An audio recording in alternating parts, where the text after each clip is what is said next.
Good evening, everyone. Now that Alderman Roberts is here, we can start. Good evening. You're here for a city council meeting. It is Monday, August 1st, 2022. We'll start this meeting with a roll call and determination of quorum. Nordstrom. Here. Solomon. Here. Roberts. Here. Stroman. Here. Armstrong. Here. Jones. Here. Lehman. Here. Ham. Evans. Here. Roseland. Here. We have a quorum. Okay, thank you. Just a note to those in the audience, I know there's not very many seats available for you, but we do have an overflow room right next door with television sets on. There's a 30-second delay, but you're welcome to go in the overflow and have a chair and watch the proceedings, and so that's an option for you. All right, next on the agenda is an invocation by Pastor Craig Moore, followed by the Pledge of Allegiance.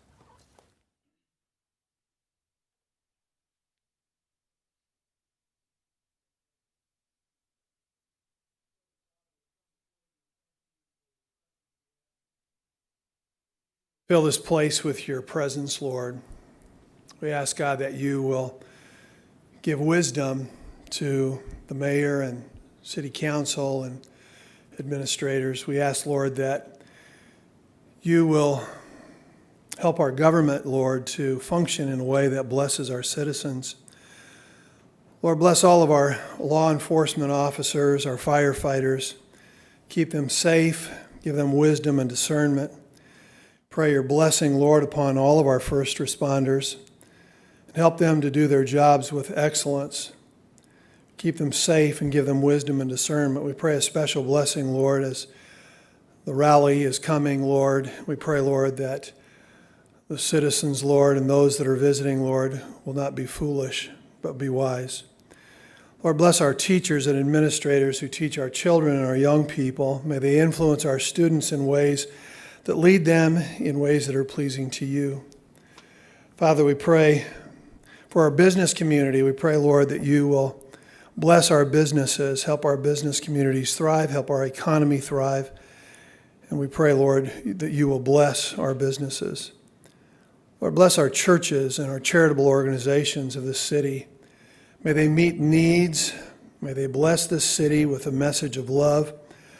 May the gospel go forth with hope and peace. Lord, we pray that your blessing will go forth in this city. The blessings of love, hope, peace, courage, creativity. Help us to be a shining example of what a city dedicated to God really looks like. Lord, we just ask, God, that you will pour out your Spirit upon this city. We ask all these things in Jesus' name. Amen. To the flag of the United States of America and to the republic for which it stands, one nation, under God, indivisible, with liberty and justice for all.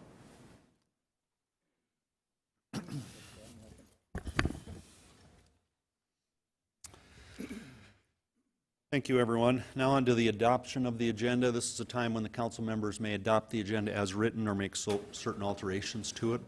Motion to adopt by Laura Armstrong, second by John Roberts. All in favor of adoption of the agenda, say aye. Aye. Any opposed, say no. Motion carries. We have a presentation tonight from Tom Johnson from Elevate Rapid City. First item on the agenda.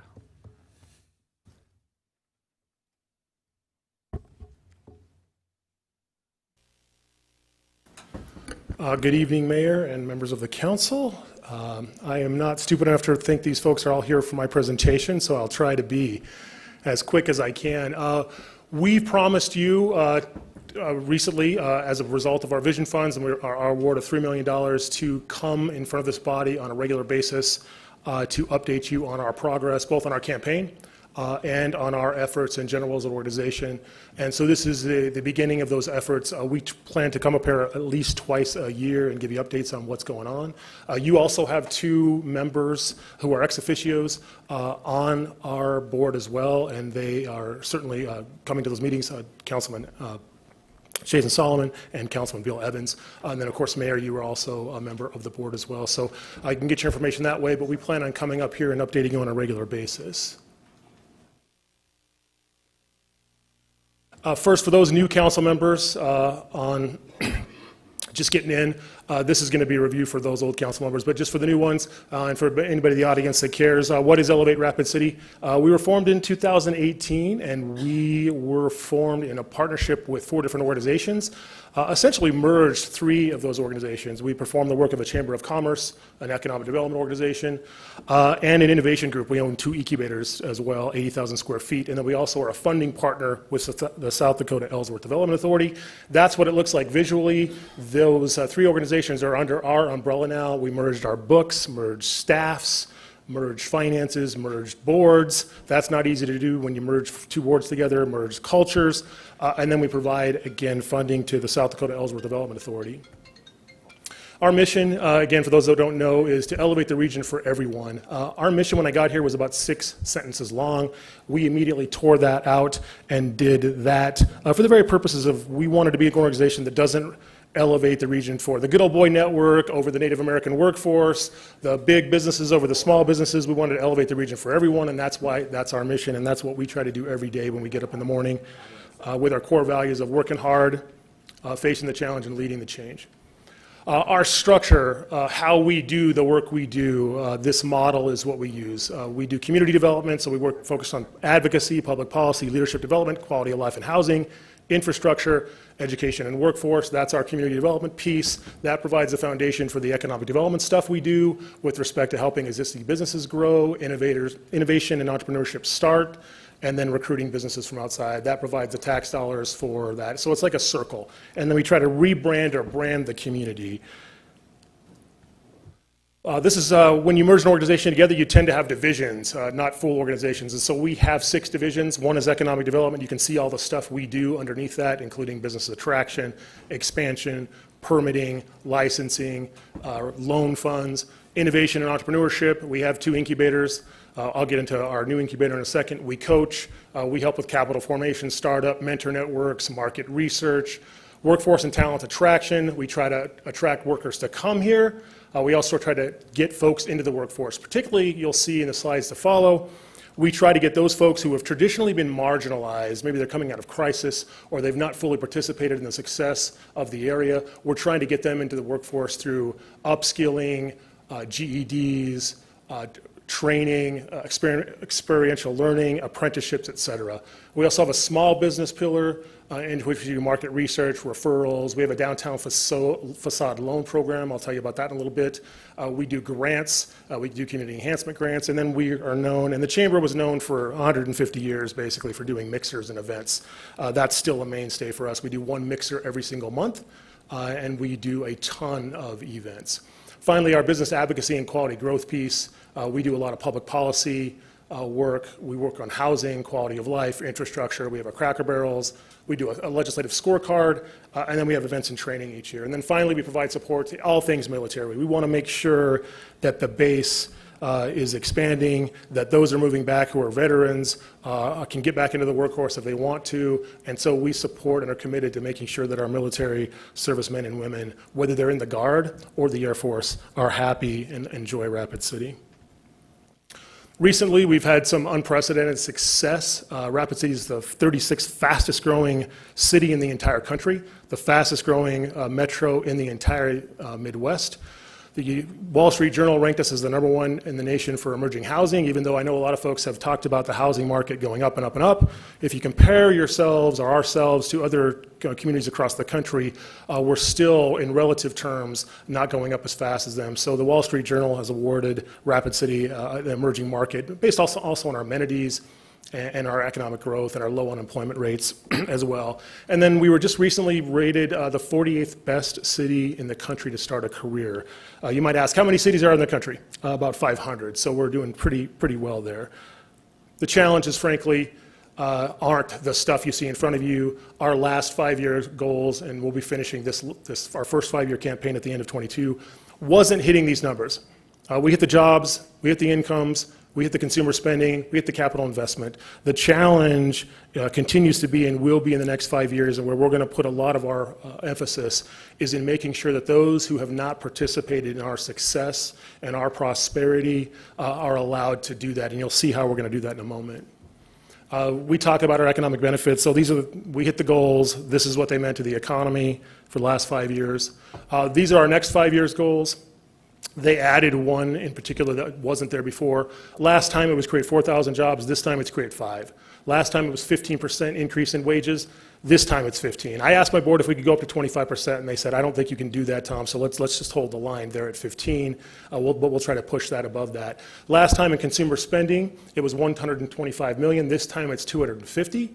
And then last time in capital expenditures, it was 300 million. This time it's 400. We added one final piece, a new goal, if you will, over 5 years. We wanted our labor force participation rate to be greater than the national average. Right now, it's a little bit lower than the country, and there's several reasons for that. We're seeing lower fertility rates across the country. We're seeing more people, a lot of people who retired between the ages of 55 and 65 pre-pandemic or during the pandemic, they're choosing not to come back in the labor force as quickly as you'd like. So labor force participation is down across the country, but in Rapid City it's particularly acute because we have a higher percentage of retirees who are coming back that not necessarily aren't 65, who could be in the labor force but are choosing not to be in the labor force right now. So what we've got to do in the next 5 years is target that population. We also know there's a huge veteran population that we've got to target as well to make sure that they participate in our success. And then finally, we know that between 12 and 20%, depending on which data you use, our population is Native American. And if you just look at the numbers, we would expect, even with a margin of error, somewhere between 8 and 15% of our high demand occupations to be held by Native American workers. They're not. For instance, our registered nurses, Native American percentage is 2%.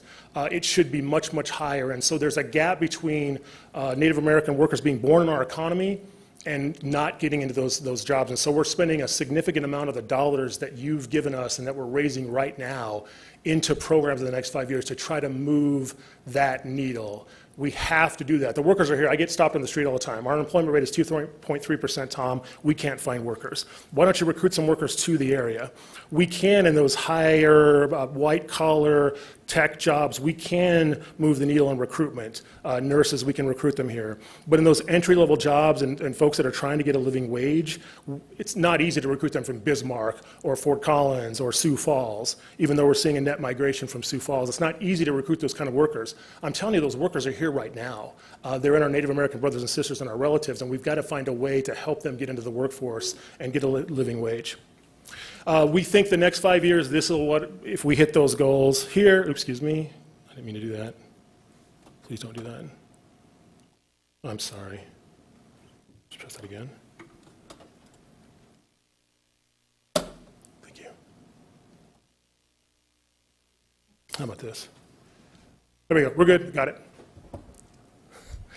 If we hit those goals, we think this is what it's going to do for the economy. What we do is we take these numbers, we plug them into our fancy software, and we get the following benefits out. So that's what will happen if we are successful. And when I say we, I mean all of us. Elevate doesn't create jobs directly. We try to create a climate in which jobs happen. The city doesn't create jobs directly, although you do hire. You create a climate in which this happens. And so we're partners with you, and frankly with everybody in this room, to try to get to those numbers.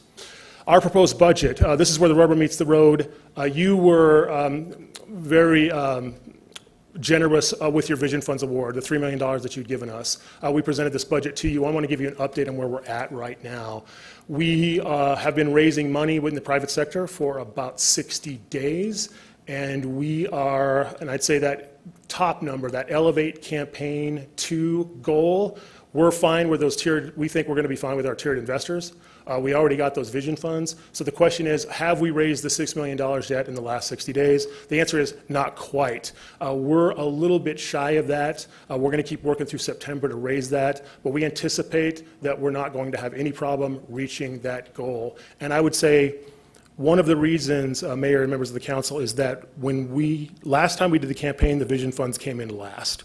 So it made it much harder, I think, to raise those dollars. The community raised about 7.5 with vision funds. This time, the goal was to raise $9 million with vision funds, and because vision funds came in first, you guys made that decision to put those dollars in first. It's been so much easier for me to go out into the private sector and say, hey, the city's in this time. They were in for $2 million last time, they're in for $3 million this time, and I've gone to investors, and they're usually in for 120% to 150%. I had one investor the other day come in for 400% of their last campaign pledge, and so your investment being that foundation block, Mayor, has been very, very critical to us, and we think and anticipate we'll hit those goals by September. So thank you again for providing the foundation for those funds. Without you, it wouldn't have even happened. Our use of funds. What are we going to spend our money on our budget? You see those things there. Notice that the workforce development and talent attraction pillar is significantly higher than all the rest. That's because we're tripling that budget. Again, as we said, we're trying to get more of our relatives into the workforce. We're trying to get people out of poverty into a living wage, and we plan on putting a significant chunk of our dollars and our efforts into that. I could walk through all the different goals, but I'm going to go through the pillars each really quick. Here's our goals for the next 5 years for economic development. Obviously, recruiting companies and creating jobs, visiting with site selectors, visiting with existing companies. We're not just about recruiting new companies to the area. We just met with a guy today who's an existing employer who wants to create a couple hundred jobs. We want those existing employers to expand because we know 60 to 80% of any jobs in any economy are going to come from existing business. So we want to spend our time there as well. We're going to do 125 local visits with local companies to make sure we do that. And the industries we're targeting for recruiting, you can see them up above, they fit with our region. Happy to answer any questions as well on those as we go. Innovation entrepreneurship, we're now just finishing up finally the tenant improvements in the David Lusk Accelerator building. We anticipate that by March of next year we'll be 85 to 90% occupied. By September of this year, we think we're going to be half, and within March or April of the next year, we should be 85%. So with your help, again, Mayor and the City Council, you donated some of that land in which the incubator sits right now. The incubator costs to build, when it's all said and done, I remember the original estimates were about $11 million. You can imagine that's been a little bit higher. It's about $22 to $23 million when it's all said and done. Elevate had to go into the private market and get about $9 million of additional debt to finish this incubator. We think we're going to be okay there, but we needed to finish that, and with inflation. So that incubator, that nice shiny object that everybody drives past, I've had some members in the audience actually tell me it looks like an alien facility. It is about a $20 million business incubator that's going to spin out tech jobs, and so we're proud of it. It's a little more expensive than we'd like, but you know, if you're going to be sexy, you might as well advertise it. So that's what that building's going to do. We're having tenants move in September 1st. We're already in there with some business services, our wraparound services. What do we do in that incubator? We provide access to research, capital, technical assistance. We have mentors who mentor new businesses. We have the Angel Fund. We meet in there. We're going to provide $10,000 grants for technology companies to start up, to work on their R&D and intellectual property and technical assistance. We're also accepting applications for a new program we just launched today that should be out in the newspaper tomorrow. Our builders and backers, where we provide $5,000 grants to start up businesses so they can test or experiment on whether their ideas are going to be successful, and that if they are, they can go on to get angel funding, VC funding. So we're trying to put as many entrepreneurs through that funnel as possible and get them on the other side, creating companies and creating jobs. This is where we're spending most of our time. The outputs here are pretty bold. We know the residents are coming. That's an easy goal to hit. We think we're going to fill some high-demand jobs. We think we're also going to fill a lot of apprenticeships. But the Native American wage increase, that 15% goal, that's ambitious, and we intend to hit that by trying to really move the needle there. We want to decrease poverty rate. I had one of the board members the other day say that you're never going to decrease poverty by 5%. And I said, you might be right, but that's still a goal we should try for. So even if we get to 2 or 3 or 3.5, we want to try for the moon so we can clear the fence. We also want to have 180 resource partner meetings in the next 5 years in the social services and other workforce agencies. We want to have 1,000 workforce contacts. We're going to build a database of people, and we already have a database on an Excel spreadsheet, but we're going to put it online, of people that are wanting to come back who grew up in Rapid City, grew up in South Dakota, that want to come back. I just matched a guy today who's moving back to Rapid City. He wants to be CFO with a job that's opening of a CFO. So we're going to provide those kind of matchmaking services services as well. And then we want, and frankly, this is probably on an annual basis, we want to provide 100 cultural awareness opportunities for businesses. We know that in order for us to be successful as a region, everybody's got to participate. And we know there are a lot of businesses out there. And I was telling my good friend Muffy, who I think is in the audience tonight, I was telling her the other day that a lot of businesses want to do good. They really do. They want to hire and be more diverse, but they just don't know how to get there. And so we're going to try to help them and partner with our relatives to provide training and cultural awareness and also poverty awareness and how to work with somebody and employ a Native American worker who you might not have ever employed before, so you don't know that culture and how that works. And I've had this experience before.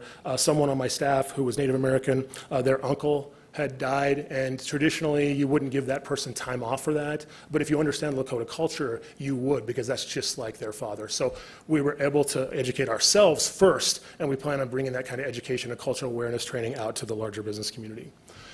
We're going to do some other things as well. I won't spend too much time on this. We already have a grant program to recruit folks here, but we spend most of the money trying to upskill. We actually have a grant right now that anybody can apply for if they're trying to upskill a worker, get them an apprenticeship, work with the Skill Bridge program, work with the Build Dakota program. We have grants right now that any business can apply for if they're trying to do this upskill.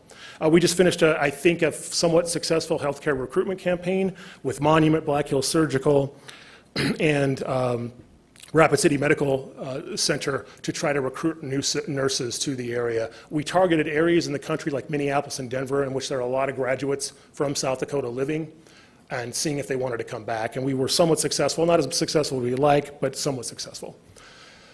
We're going to continue to support the pathways. We just relaunched our Leadership Institute with an emphasis on trying to be more diverse and to try to get, again, more Native Americans into leadership roles, and that Leadership Institute is trying to do that. We also last week got approval from our board to launch a new child care program. We heard this from the Federal Reserve when they were in town 2 weeks ago, that many particularly women, are not getting back into the workforce for a lot of reasons, but the number 2 and 3 reason was they can't find childcare or they can't afford childcare. So we're trying to throw everything we can at this problem. We were in Indianapolis last week at the National Association of Chamber of Commerce's, and we were asking everybody else in the country, how are you trying to solve this childcare problem? And no one was really doing anything about it other than building awareness. And we said, well, we're already doing that. We're going to try this. And so we had other people talking to us about our program, thinking about copying the actual program that we're going to launch next week. And then we continue to also look at diversity, not just with respect to race, but with gender, age, and industry, supporting our young professionals group. We have a big, Anna Hayes is here. Many of you know her. She runs our business advocacy, housing, and quality growth. We've got a lot of outcomes there. They mostly relate to advocacy and housing, and we'll get to that in a little bit. We hired a housing coordinator. She's here tonight. If you have any questions about housing, Laura Jones is in the audience. So one of the things we did when we knew we had a housing crisis a year ago was to hire a housing coordinator to try to coordinate as many things as we could. We're also working, as the mayor knows, on some regional planning initiatives. We also successfully lobbied, not as successfully lately as we'd like, but for the housing bill to provide grants and loans to the communities. And then we've been holding Critical Issues Luncheon. Our next one will be this Thursday, August 4th. We've had Critical Issues Luncheons on everything from crime to housing to childcare. And so this one on August 4th, this Thursday, will be a little bit about what we've done as we've heard things come in from our critical issues. We'd be remiss if I don't mention all the stuff we do for small businesses. We refer a lot of people to the SBDC. A lot of folks go into our downtown facade loan program. When we launched our downtown facade loan program, only available in downtown Rapid City, we didn't know how many takers we were going to have. We've had 10 plus businesses. And if you drove down the street in downtown Rapid City, you could throw a rock. Not that you should. Don shouldn't throw a rock through anything. But you would hit one of those businesses that we've helped with a loan. And so we're planning on doing more loans in the downtown. We've grown our website, our Net Promoter Score. we've really become a gateway for all those services that folks would have at the federal level and the Governor's Office of Economic Development. They're located in our incubator with us. We recently just did an awards ceremony to recognize local businesses in our area, and including a diversity and equity award as well, so we're proud of that. I just mentioned about the downtown facade loans. And then something we launched during the pandemic, we launched a Rapid City to Go page to tell folks who was open during the pandemic. It had 0 followers when we started in, let's say it was March or April of 2020. Today that has over 15,000 members, and when the pandemic sort of left us, we thought that that would go away. As it turns out, it hasn't. That page has become more popular, and so any business can go on there and post and get 15,000 eyes on it, so we're using that to our advantage as well. Finally, military affairs. We have a lot of outcomes related to our friends at the South Dakota Ellsworth Development Authority, including funding for military-related events, the 1,600 jobs that we think the base is going to create with the expansion, $500 million in capital investment, that's a conservative number, and then all the military-related events, whether it's a pig roast or a movie night. We want to make sure, again, that our veterans and our airmen and women, anybody that's serving our country, believes that Rapid City is the place that they want to be and that they have a good quality of life here. So we support them, South Dakota Ellsworth Remedy for $200,000 a year. We also provide support to the Black Hills Area Military Affairs Coalition, which includes Rapid City, Sedita, Box Elder, the Guard, and Ellsworth Air Force Base. So we've got all the players in the room meeting on a consistent basis. Finally, this is our big push in the next 5 years that wasn't in the last 5 years. If you were around during the formation of Elevate in 2018, you did not see this in our last campaign. This is a big part of what we're trying to do in the next campaign so that we can make sure that everybody feels like they have a sense of belonging.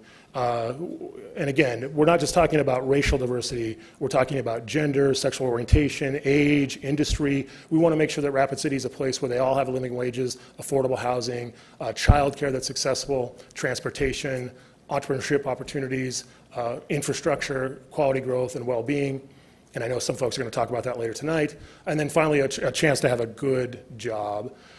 We're also supporting our friends at MOA HRC. I know you guys support that with a full-time person. We're all also supporting that organization in some of their outreach with cultural exchange and workforce development.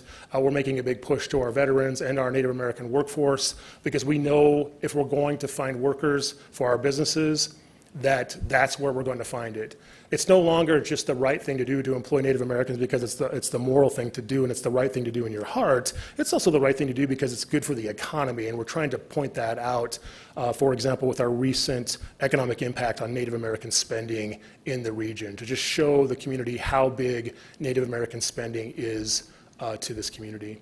And then finally, we partnered with the International Economic Development Council to bring in an equity cohort to evaluate our equity efforts and give us suggestions on how we can be a more equitable community. We think we're going to win an award in terms of the fundamental things we're going to change to make our organization better in that regard, but that's something that we're partnering with the International Economic Development Council to do.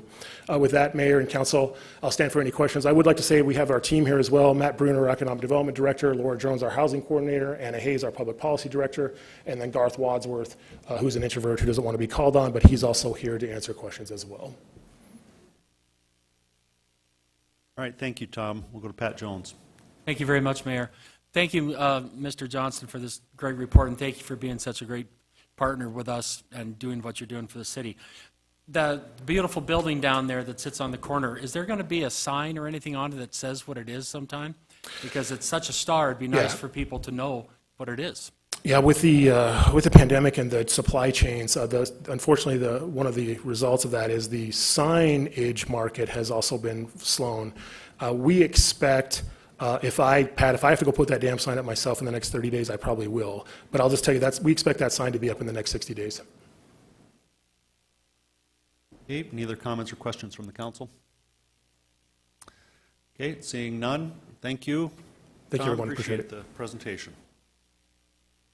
Next on the agenda is general public comment, and this is a time for members of the public to discuss or express items to the council on any issue not on the agenda.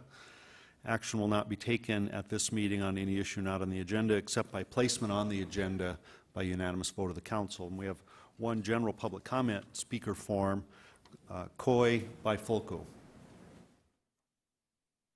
And all the speakers, okay, you'll have 3 minutes, Coy. You can watch these lights up here to see how you're doing on time, okay? Okay. The floor is yours. Thank you very much. Thank you, Council, for allowing me to speak today. Thank you, Pat, for forwarding my phone calls or getting them. I've worked or volunteered at Wilson Elementary for the past 12 years. 10 of those years, the first 10, have been wonderful. The last 2 years, we've had quite a few people that have been getting drunk, falling asleep there. During elementary hours, noon, this last year, there was times that I called 10, 15 times the police to come people that weren't necessarily just drinking, but passed out in the park during school hours while kids are playing. I usually come there. I try to get there as early as I can for recess, because I usually help out with recess. And I'll clean up the park, you know, everything from beer bottles to vodka bottles to needles. I found needles. And so I know this is a big problem, right? I might have a few ideas to kind of put forward, and if you guys would be interested in that, I'd love to partner with you. But I think that this is a big deal. That park is right next to an elementary school, and I think it needs a special protection. And I don't want to kick anybody out because it's a public park, and the majority of the people there enjoy it, and they do a really good job. And I think the biggest part that really kind of lit a fire under me is I have a family that have a little girl that's 12, and she doesn't even go outside to play anymore because of the lewd comments that are forwarded towards her when she's going to play. And I just think that's unacceptable. We can't have that. We have to protect our children, all of them. And so, thank you. Thank you. Okay, moving on to non-public hearing items, items 2 through 34. We'll open public comment on 2 through 32. There are no speaker requests for those items. So we'll go on to consent items 2 through 32. Would the council like to pull any of these items? Lance Lehman. Thank you, Mayor. I'd like to pull item 22. Pat Jones. Thank you, Mayor. Item number 28. Okay, any other items to be pulled from the council members? Seeing none, then I would entertain a motion to approve the consent items with the exception of 22 and 28. Motion to approve by Solomon and a second by Jones. All in favor of approval of consent with those exceptions say aye. Aye. Opposed? Motion carries. Item 22, authorize Mayor and Finance Director to accept and sign the John Hopkins Agreement and subsequent Journey On contract, providing wages to Journey On's project director in the amount of $20,000. Lance Lehman. Thank you, Mayor. I just need to abstain from this vote. Okay. All right. I'm sorry. Jones. Thank you, Mayor. I'd like to make a motion to approve item 28 and keep the floor. If I can get a second, please. Second by Solomon. Go ahead. Thank you very much. I would like to direct a question to our city attorney, Mr. Landine, please. Yes, please. Thank you. Mr. Landine, most people are aware that we have a very good city attorney's office. This is specific type litigation, I would assume. Could you explain a little bit as to why we're bringing in outside counsel for this rather than handling it through our own office, please? Certainly. You know, much like in, I guess the analogy I would use is you have a family practice doctor that handles your day-to-day medical needs, and sometimes you have something happen that requires a specialist. And frankly, we don't do enough litigation.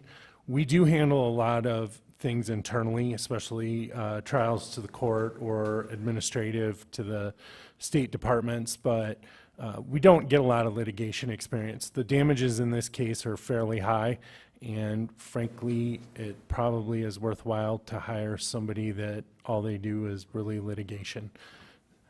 It's unfortunately, it was about a $60,000 contract, so the bond was low, and because of what happened with the situation, the damages are going to be much higher. So that's why we're seeking authorization. And I just want to be clear, even though we're seeking counsel to file if we need to and authorization to file. I think initially we'll try to work it out with their insurer and things before we would go that route. But at this point, to do that, we decided it would be in the city's best interest to hire an experienced litigator to do that. Thank you. And that's an excellent explanation. Thank you very much. I agree. This is a big deal, and so it's important that we approach it the very best way we can and represent the needs of the taxpayer. So I thank you for the explanation. Thank you, Mayor. That's all. Okay, we have a motion and a second to approve item 28. All in favor of that motion, say aye. Aye. Opposed, say no. Motion carries. That takes us through the consent items. Now on to non-consent items 33 and 34. We'll open public comment period on these items. There are about 23 speaker request forms for item 34. I would like to clarify, because our form doesn't ask you this, I recognize the most of you are here as proponents of the resolution that's on the agenda. You're for the resolution on the agenda. Are there opponents here as well? Two, okay. Gotcha, okay. 2 or 3. All right, okay. So what we're looking at here is an hour plus of public comment on this item. Last 2 years ago, when this item came up, or when any big item comes up, we have a tendency to split the time, limit the time per the city council rules to 10 minutes per side, proponent and opponent. Does council have any objection to that or a different suggestion for handling this comment period?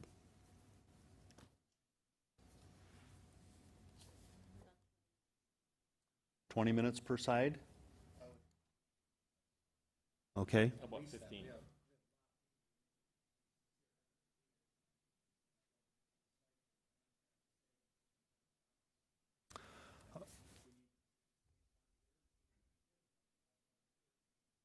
Okay. So we will then limit the comment time to up to 20 minutes for the proponents. That's those of you who are for the resolution, and up to 20 minutes for those against it. Okay.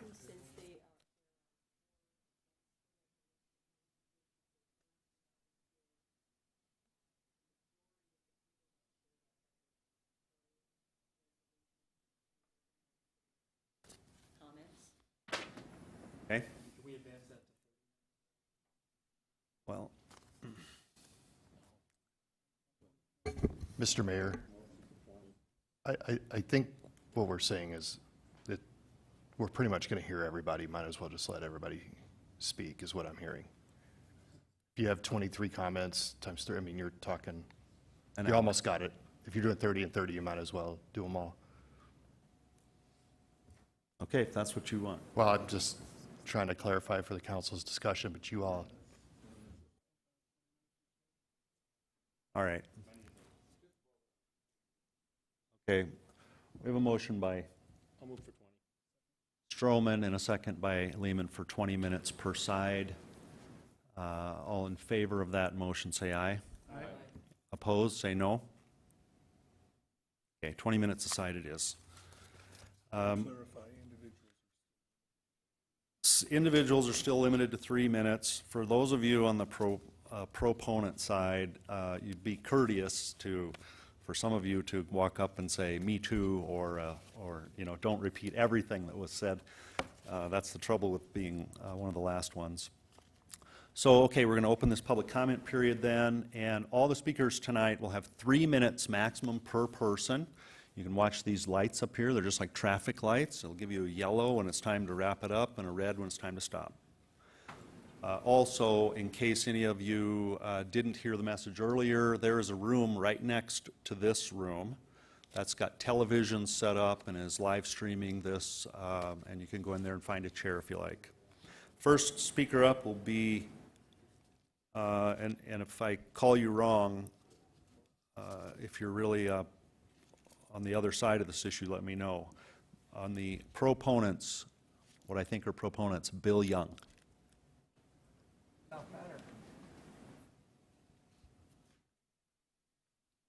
Thank you, Mayor. Briefly, my family has been in South Dakota pre-statehood. We moved to Rapid City 120 years ago. I was born here. My father was born here. We've owned land on the creek for more than 60 years.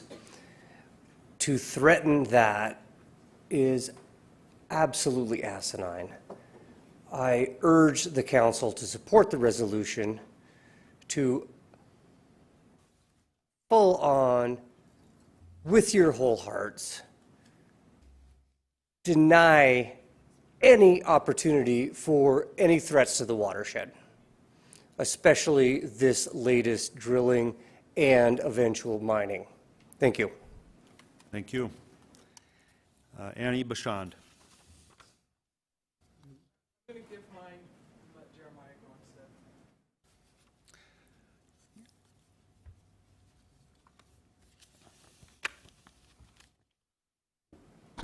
How washichu. How mila haska. Chante washte na pe chuza pelo. How medakia pi cha leo lakotia wa wogala kapi hena. Cha ocheti shakoi hamacha. Titua hemacha. Ogalala hemacha. Oyuchbe hamacha. Tokala hemacha. Speaking in my language of my ancestor, I want to acknowledge this land that is treaty lands, and I do exercise my treaty rights. So if you catch me fishing without a license, I'm not going to go anywhere. Also, I want to urge the council here to find a better resolution.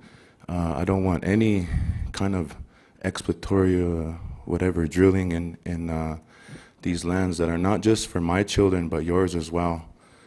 This will contaminate water and the soil. The chemical that they use to displace the gold from the soil that we can't grow on that. I want to. There's many programs out there that can utilized. We have some of the richest soil on the planet. Why don't we build some gardens or something?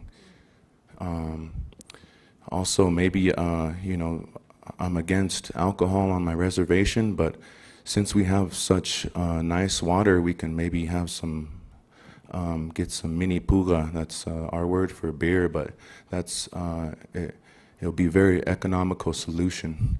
But these are just some suggestions, but I don't want any drilling in my homelands or yours. I'm looking out for my children and yours. Sir, could you just give us your name, please? I missed it. Is it Jeremiah? Yeah, Jeremiah Marino. I'm a Lakota language teacher, Central High School, also professor at Oglala Lakota College, also community member. Also was just started at Oaye Luta, Okola Kichie, as my tui just gave the microphone over to me. So sorry to take up so much time, but that's okay. Pilamaya, Wopila. Thank you. Next is David Hanna.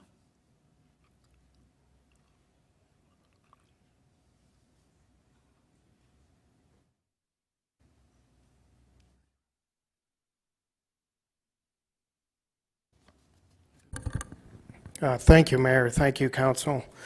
I'm president of the Black Hills Fly Fishers. I'm one of the people that spoke up at a board meeting and became president. But I come here to speak on resolution, well, the numeric item on the agenda 34, but it isn't for the fishing. That, to me, that's number 4, number 5 on the list. First and foremost, we need cold, clean water. And for the most part, we have that now. I'm seriously concerned personally and on behalf of the fly fishers that any sort of mining in the Rapid Creek watershed might be okay for a while, but I beg you to remember Whitewood Creek in the 70s, and don't forget that. And what Mr. Tom Johnson came up here and so nicely spoke of what they've been doing for our community and for jobs and wages. If that creek looks like Whitewood Creek, none of that's going to happen. So please please remember all those possible impacts as well. And lastly, I don't live in Rapid City. I do live out by High Sega. The water system I'm on there is in an unincorporated area serving 195 homes, and we take our water directly out of the creek and is treated and delivered to those homes. We don't have a voice other than those 195 people in the High Sega Meadows Water District. And so remember those that aren't necessarily here, but all the others that rely on that water that don't have a voice as big as all of you do. So thank you for your time and thank you for your service. Thank you. Next is Justin Harriman. Esteemed council members and Mr. Mayor, I spent today driving home early from a working vacation to attend tonight's meeting and had some serious windshield time to consider what to say to you this evening on the topic of this resolution, as I'm the person that got it on the agenda. It's my fault that all these people are here, and thank you for coming. The thing that kept popping into my head is, why is this controversial? Why is there such a heated discussion of the issue? Over the last couple of years working on the board of the Rapid Creek Watershed Action, I've talked to thousands of people about this project and the mining claims above Pactola Reservoir in our watershed. And I've had less than a dozen who actually support a gold mining project in the area. And after some thoughtful discussion, only 3 of them didn't change their position to oppose gold mining there. That's pretty solid evidence that maybe we should consider this resolution. You know, our community and visitors overwhelmingly oppose mining for gold in the public land where F3 wants to do their exploration. I often think about the conversation I had with a really good old friend of mine, Chris, when we talked about F3's mining claim on his favorite four-wheeling trail, Fruity Pebbles. The choice words that he had to share about the potential for losing that trail are not really suitable for this forum, and I'm not going to share them. But he was angry. There are members of this council who have expressed that this project isn't mining and don't think a resolution carries any value. Well, I'm going to disagree, because let's talk about mining. The geographic definition of mining is a hole or tunnel dug into the earth from which ore or minerals are extracted. Seems to be that's what F3 is going to be doing. Mr. Mann said in the Legal and Finance meeting that he's certain that there is gold, which is a mineral, in the area that these 47 holes are going to be dug, and they're going to be extracting the cores for research purposes. Not to split hairs here, but this is mining activity, plain and simple. And F3's project is small-scale exploratory mining backed by the 1872 Mining Act. That's pretty logic. We don't have to be an engineer or a attorney to make that assumption. I agree the resolution doesn't carry the weight of the law. It is just a formal on-the-record statement from the City Council on a topic. However, this one carries a lot of weight with both the community and is a formal objection to the finding of no significant impact, or FONSI, during the objection period prior to August 22nd. Time is of the essence here. You know, the statement from the council that we object to this project because as the largest stakeholder of water resources at the table, it carries a tremendous value, and it's important for that reason.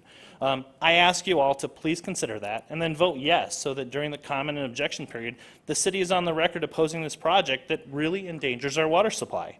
The long-term solution is obviously a legislative withdrawal the mineral claims on the public lands in this watershed. That's going to provide long-term protection for the reservoir and aquifers that really supply our community. And, you know, I've got copies of that proposed legislation. I believe the council president received a copy this evening. If you have any questions, give me a holler. Go to rapidcreekwatershed.org. Love to talk to you about this more. But please support this this resolution. It's incredibly important to our community and our economy. Thank you. Thank you. Next is Haley Fright. Sorry about your name if I pronounce it wrong. Hello, my name is Haley Fried. I'm a lifelong resident of Rapid City. I'll keep this short and sweet. I love clean water. I love the hills. I love my community, and I'm not alone in that. So please listen to all of these individuals and think about your community. Think about clean water and think about the beautiful hills that you love to spend time in. Yes, on the resolution. Yes, yes, yes. Thank you. Bye. Thank you. Next is Linda Ann Tolick.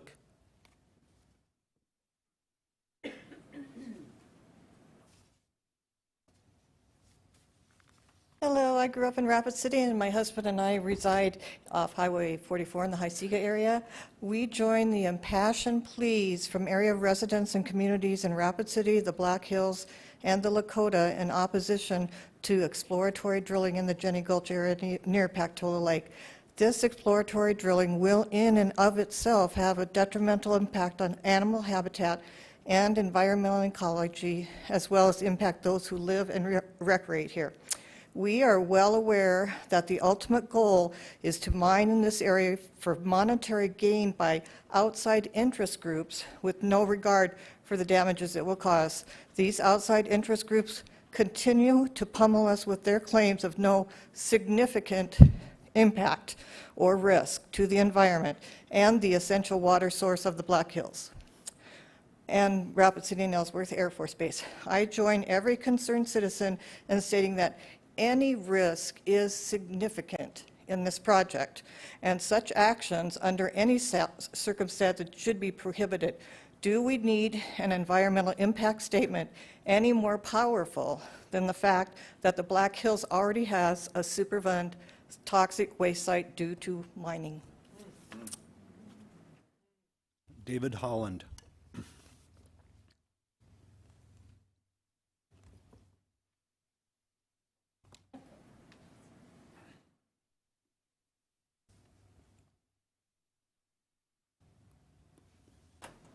Thank you, mayors and mayor and members of the council. My name is Dave Holland. I'm a member of the Mayor's Standing Committee on Sustainability. I'm also an environmental engineer and have a specialty in municipal water and wastewater treatment.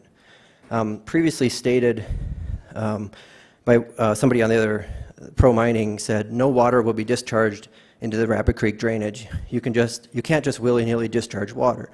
A discharge of water requires what's called an NPDES permit.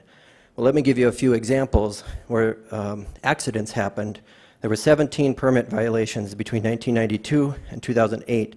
And in those permit violations, there were acid mine drainage spills. Brome mining was cited in 93, 96, and 97 for also acid mine drainage. And also Wharf Resources was cited in 95, 97, 98, 2000, 2001, 2003, 2008 for cyanide, nitrate, selenium, ammonia, and biomass sludge. Those were all accidental. So, you know, when you put hazardous materials right next to a water body, accidents happen. You know, it doesn't always follow the operations plan. So what I would encourage, I don't think this resolution is really going to have a lot of legal teeth, but the EPA does provide an avenue in the 1972 Clean Water Act for state or local authorities to enact either legislation or ordinances. And the EPA actually has a model ordinance for cities to enact, and I'm happy to provide a copy of that. I provided one to Laura and Pat already. I would encourage the council to start now and work on that, have the panel discussions, have the specialists come in and have them work up something that has legal teeth, that makes sense, and that's workable for both the mining companies and the community. So thank you very much. Susan Keltz.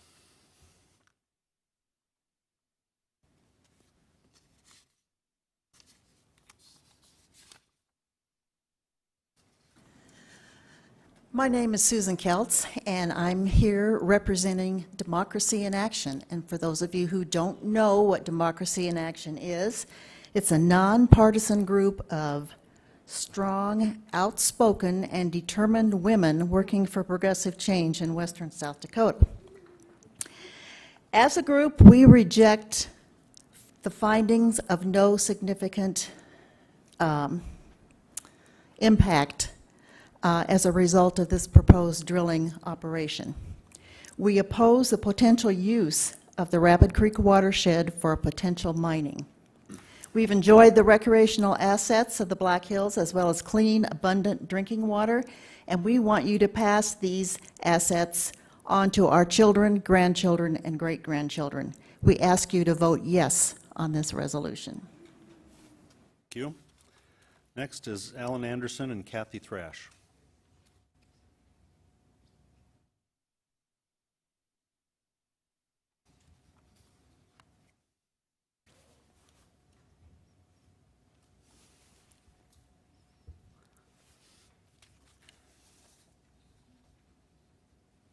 Alan Anderson, Chair of your Sustainability Committee. Earlier today, I forwarded an email to everyone, about 2 pages, that encapsulated the research that I've done and the recommendations from the Sustainability Committee. And the bottom line is that we, after reviewing all of the technical documents where we are in NEPA and the prospects of affecting this issue in the future, we would like to recommend that you approve this resolution opposing the FONSI. There's a lot of folks here, and there were 418 comments on the EA, and almost all of them were against the EA or against this proposition. So there's a lot of frustration here and in the general public, in the citizens, that I have an analogy I like to bring up. It's like we feel because of the process we're being drugged down an alley, we're about to be mugged, and there's not a darn thing that we can do about it. So perhaps there are some things that we can do about it if we work together, and we'd recommend that you approve this resolution. Thanks. Thank you. Got time for a couple more if we hurry. Jay Davis? Oh, sorry, I thought you were just... 3 minutes? Go ahead. Okay, I'll just keep it brief. I just want to remind us to all look at this through the lens of sustainability, because we are on that committee. We are your neighbors, your friends, your volunteers that are on this committee. So through the lens of sustainability, there are things we cannot control, right? The weather, all of these things, right? This is just a building block, a stepping stones that we can do on something that we might be able to control.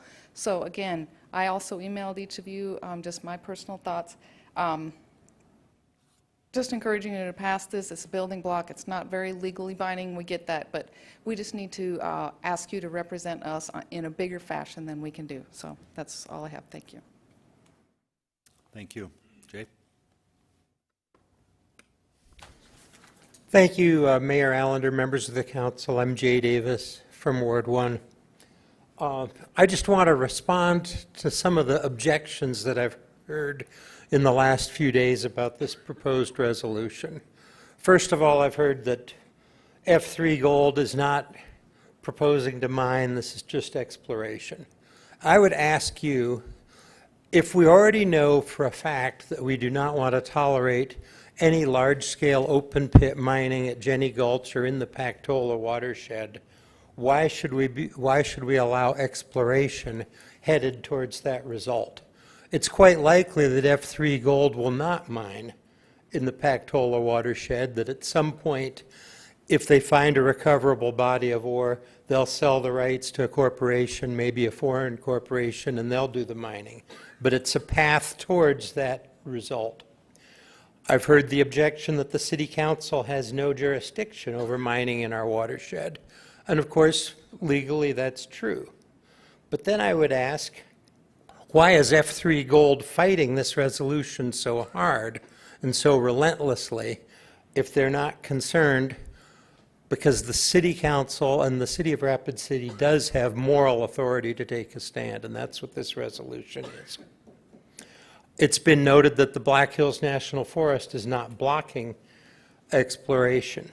And of course, South Dakota has a proud and storied history of gold mining, largest gold mine in the Western Hemisphere, dating back to General Custer.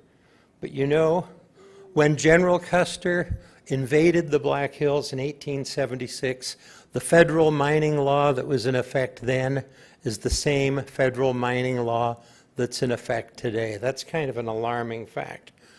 Knowing that, though, because we would like to think we've moved past the Custer days, Congress could enact legislation to protect the Rapid City watershed, and hopefully they will, and that goes back to the issue of the moral authority that this City Council has.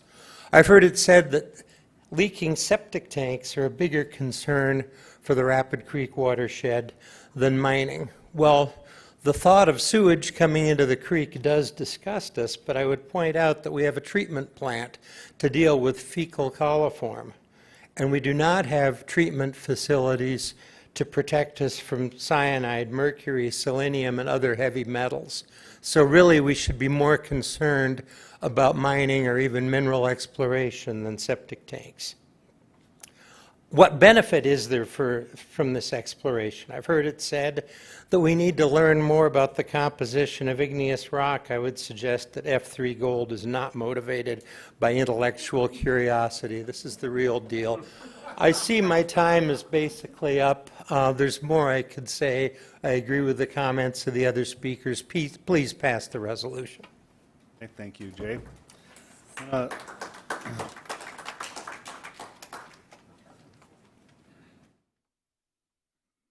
I'm going to allow, we got time for one more, and that's going to be Altina, 3 stars.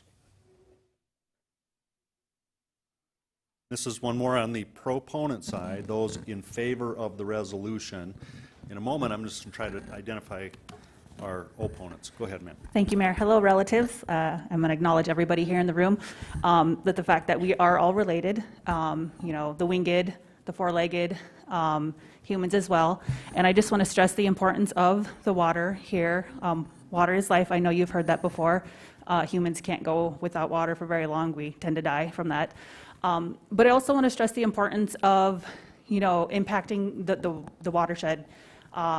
Everything I do here in Rapid City is for the future of Rapid City, for my children, grandchildren, and so on and so forth. And that includes everybody here in the room.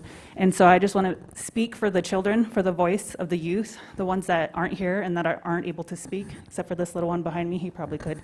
And I also want to educate you to a little bit. Each culture is different. We have different belief systems. This past summer, I went to several different sun dances, and a multitude of those medicine men had forewarned us about the water, to protect the water, that the water is sacred, and that in the meantime, we need to start stocking up on the water because something potential is going to impact the water.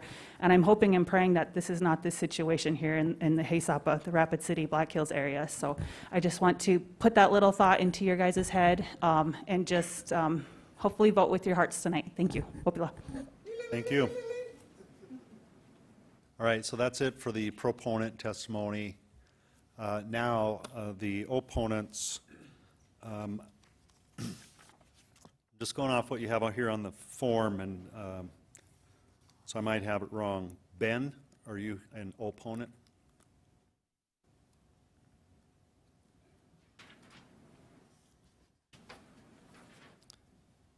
Good evening. Ben Woodkey with Black Hills Regional Multiple Use Coalition. I'll keep this brief. I wanted to just comment on the proposed resolution this evening. We spoke here about 1.5 years ago on a previous resolution on a national recreation area, and they're somewhat linked, but I'll start by just addressing the resolution before us this evening. And the Multiple Use Coalition did provide comments to the Black Hills National Forest during the comment phase of this project. We were in support of the project. And as a coalition of more than 30 different user groups that all believe in sustained multiple uses on public lands, we approached this from the perspective of looking at specifically what the project is and not trying to speculate what may happen 5, 10, 20 years down the road. And this project, it's not a large mine, it's not a home stake. And that was the way that we looked at this. We all agreed as a coalition that you know, should it ever come to that type of action in the future, we of course would revisit it. And those perspectives may change depending on what the next proposed action is with this type of project. But right now, we supported it as a group of user groups interested in multiple uses on the Black Hills. The other broader question on this is, as I mentioned, this is somewhat linked to the other push on getting a national recreation area that covers part of this area. And that holds a lot more consequences. It holds a lot more restrictions on users through that area. And by objecting to this type of decision from the Black Hills National Forest, our other concern is that it could lead to further review of that national recreation area, further resolutions, further action from the City Council, and we're absolutely opposed to that as well. And so we would appreciate you not supporting the resolution this evening in objection to the Black Hills National Forest findings. There is a process for that, a comment process, and an official objection process, and an environmental review process, all of which will be undertaken. The environmental review obviously has already been undertaken. So we appreciate your time this evening, And I'll stand by for any questions. Thank you. Thank you. Next is Mark Boron. Yes, my name is Mark Bowron, and I am a professor at the School of Mines. Today, or tonight, I'm speaking on behalf of myself. I am not speaking on behalf of the school. I will say this, that I am 100% unequivocally opposed to any mining operation or in any exploration project that pollutes a creek, that would put any sort of toxins in the creek. That is simply, from an industry standard, not acceptable. One of the classes that I teach is permitting and reclamation. As part of that class, I also teach a component of risk assessment and risk probability. I think that the Forest Service finding of no significant impact stands for itself. There is no risk of, as the resolution states, cyanide or toxins in the watershed. So, open for any questions. Thank you. Thank you. Jamie Geidel, if you are an opponent to this, nope, wrong team. Okay. Larry Mann. Are you related to Leonard Geidel? It's Geid. Okay. All right, thanks. You Larry. called me? Larry. Good evening, Mr. Mayor, members of the council. A couple of different things I'd like to touch on, which I've touched on before, but I think I'll repeat here. This is not a mining project. And if you look at the comments that you made during the scoping process, and if you look at the answers that you got back from the Forest Service, is if the comment mentioned mining, it was set aside. It simply said this isn't a mining project. So what we're looking at and what you're being asked to address is an exploration project. What I've said in the past has kind of been misconstrued, so let me see if I can't clarify it.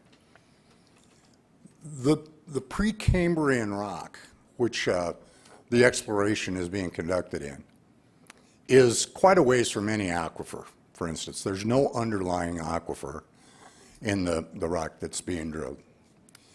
I would expect, and it's gold bearing. We know it is. There's hundreds of old exploration sites out in western Pennington County going back 150 years. So it's not really anything new. We know that there's gold out there. And I would expect that a drill core is going to go through a contact.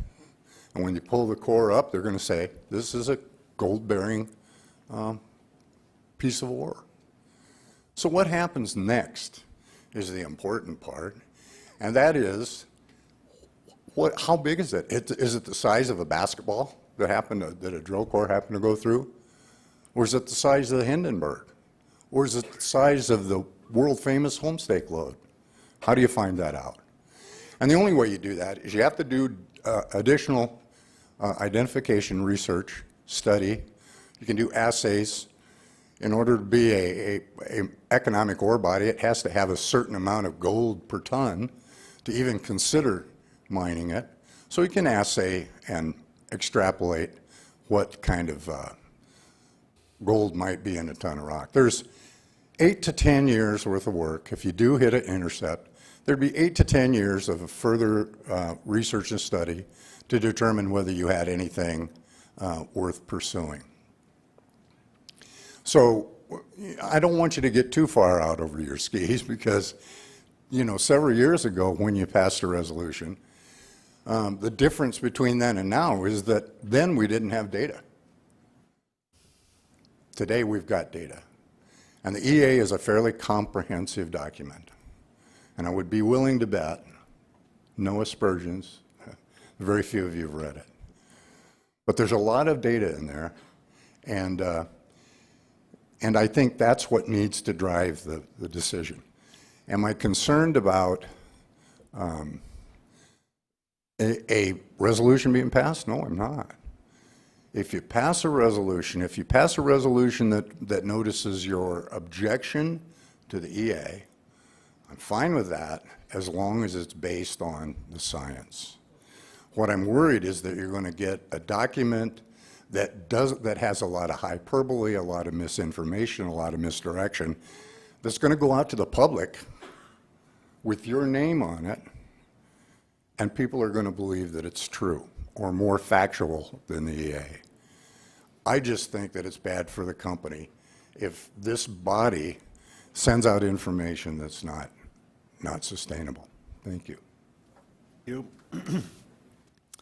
Rob Hall, if you're an opponent, you can speak. Okay. Mr. Mayor, City Council, thank you for allowing me the time to speak. I don't like speaking publicly. I avoided the public life until I moved to Rapid City 2 years ago, and since then I've had to present to a government in Pierre, which gave us $19 million. I'm head of the mining department at the School of Mines. I'm here speaking as a citizen and resident of Rapid City. And like Mr. Mann said, I would encourage you to think about the science and the facts. I was thinking about whether I wanted to speak or not, but one of the earlier speakers talked about events that happened before 2008. How many of you have an iPhone or an Android phone? They did not exist in 2008. The first iPhone was built in 2010. And the technology that we've seen evolve since 2010 in terms of rockets that Elon Musk has made that will land themselves have had a significant impact on how we do things. And the mining industry is right along there with it. The mining industry is embracing new technology. I moved here because we have a 10-year agreement with Caterpillar to develop innovative equipment for both open pit and underground mining. That's why I'd never heard of Rapid City when I learned about the job opportunity. I moved here. I bought 2 Harleys in 2 years, ride in the hills. I fish, I hunt.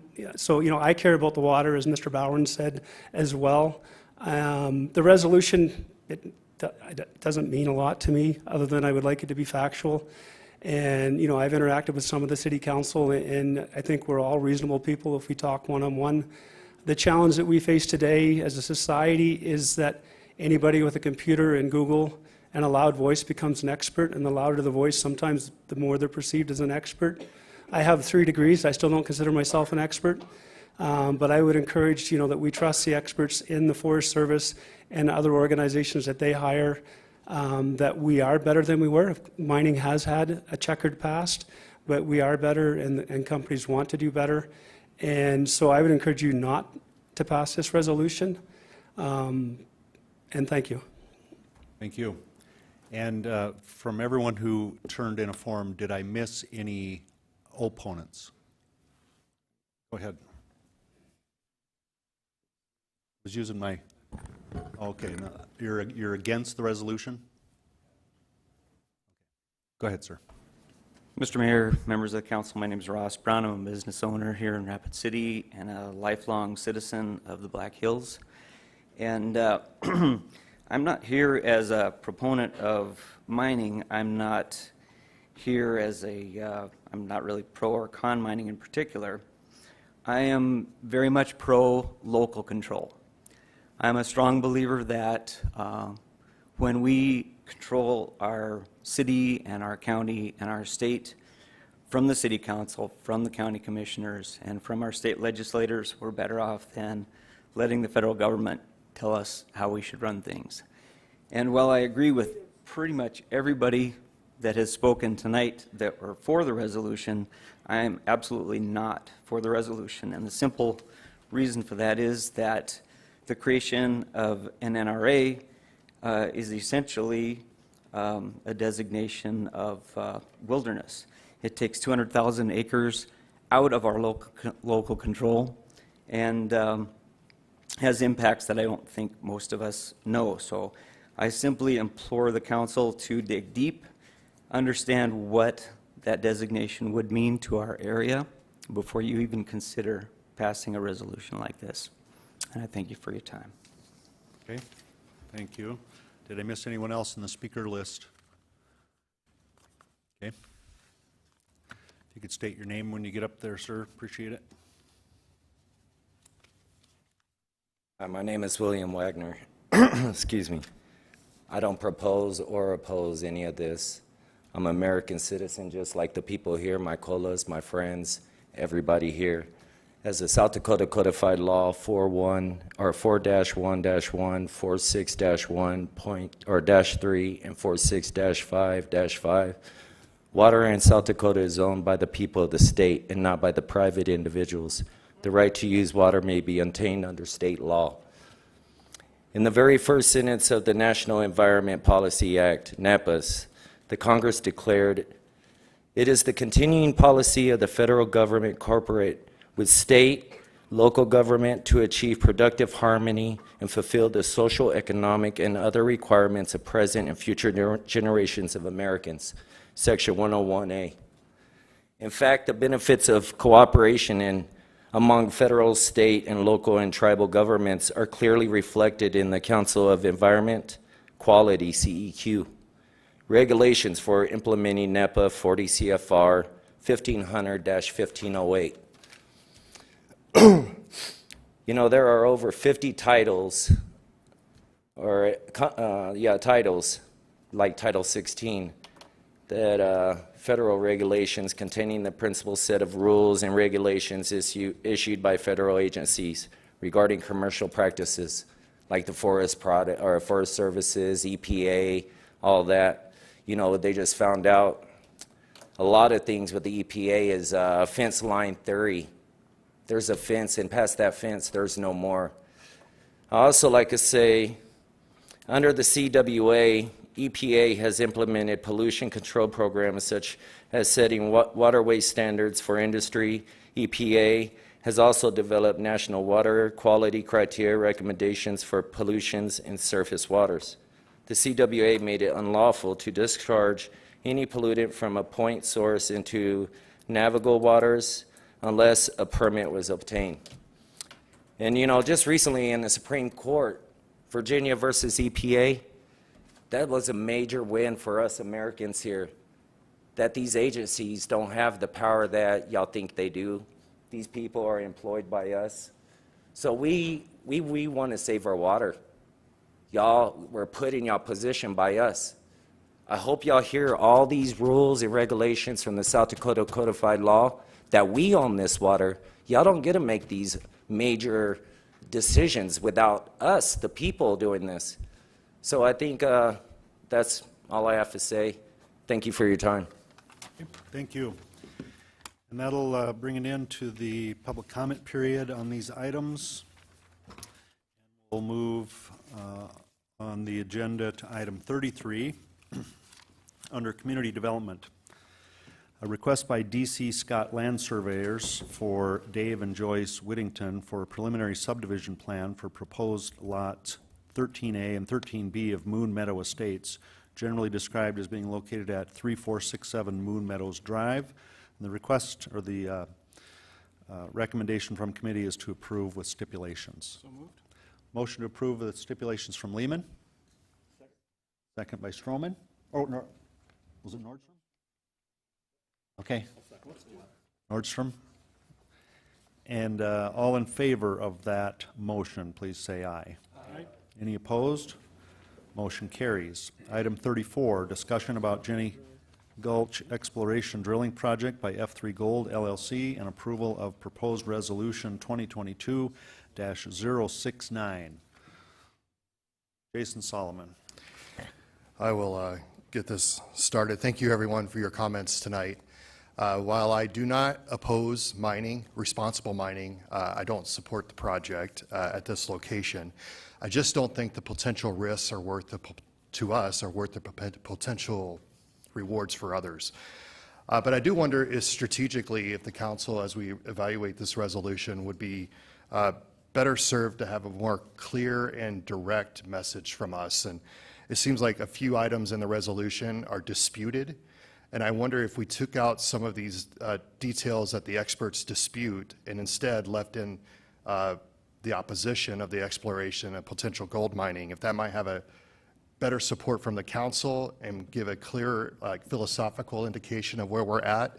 And then we can let the process help work out the technical details to make sure that those are all covered. So in reading this resolution, this is just for consideration, guys. I'm saying maybe looking at the whereas gold exploration could lead to gold mining in the cyanide and toxins portion, and of course the treatment facility as related to that, and the treatment plant and the monitoring as part of that kind of whole idea. If we took that out but left the rest in, that's something that we aren't experts to know whether that's true or not, because there's multiple sides of that argument. I'm not sure. But what I am sure of is I'm not in favor of this, the potential project. And if we took that out, I would feel better putting my name on that, saying instead that the Rapid City watershed and its connected aquifers are the sources of Rapid City's water, that we are the major owner of the overflow of the Pactola Reservoir, that the watershed, including Pactola, is a major recreation and tourism area, providing revenue to our city, and the quality and quantity of the water supply is of utmost importance to the city and Ellsworth Air Force Base, and the objections to the approvals need to be given by August 22nd, and that this is an unacceptable risk to our drinking water. I'm okay with that. So if we took those three parts out, I think we could have broad support on this council, send a clear message, and then the process can work out those technical details of which our people, our fine professionals here at the city would be a part of. So that's something to throw on the table. Curious to see what everybody else's thoughts are. Thank you. Pat Jones. Thank you very much, Mayor. Thank you, Mayor. First of all, I want to offer a disclaimer and just clear the air of something, as I did at the Legal and Finance Committee. Mr. Mann, who represents F3, he and I served on the Lead City Council together for many years, and so we have a long relationship of working together as council members and others over the years. So although I haven't seen him for many, many years till he came forward with this, I just want to make sure that that is not anything that were to come up and be of concern in the future.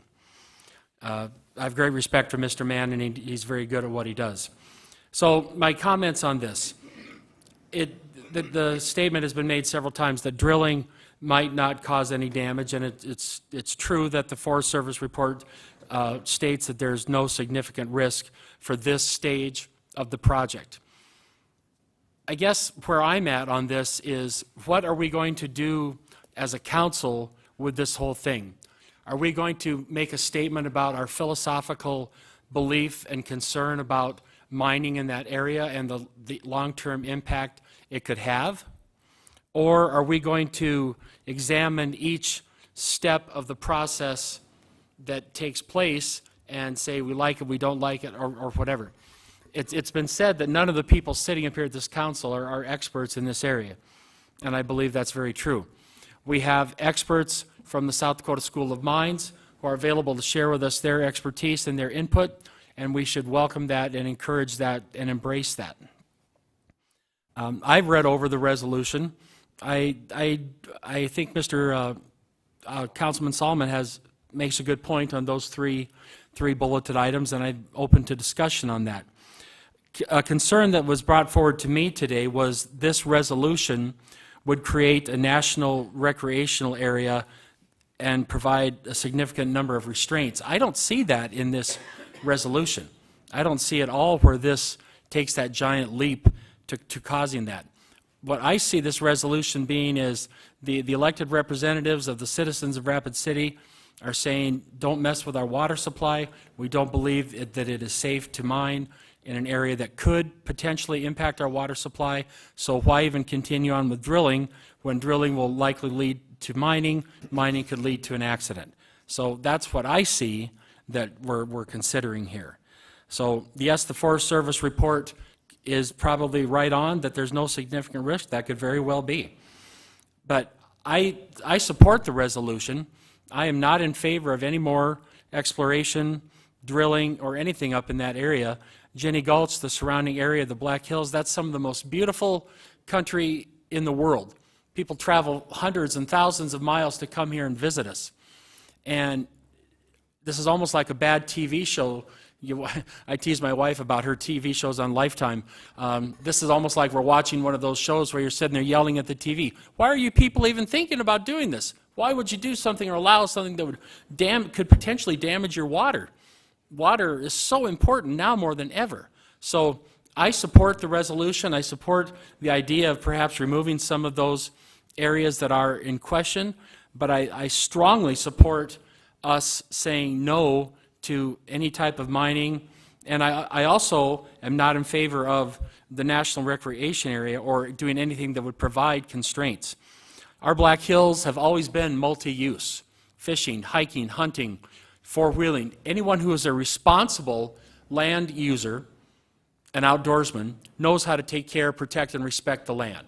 And there are people who hunt, fish, four-wheel, do all those things that show proper respect for the land. And we need to continue on allowing it to be multi-use. So all of the people who live here and come here can continue to celebrate and enjoy the beautiful Black Hills of South Dakota.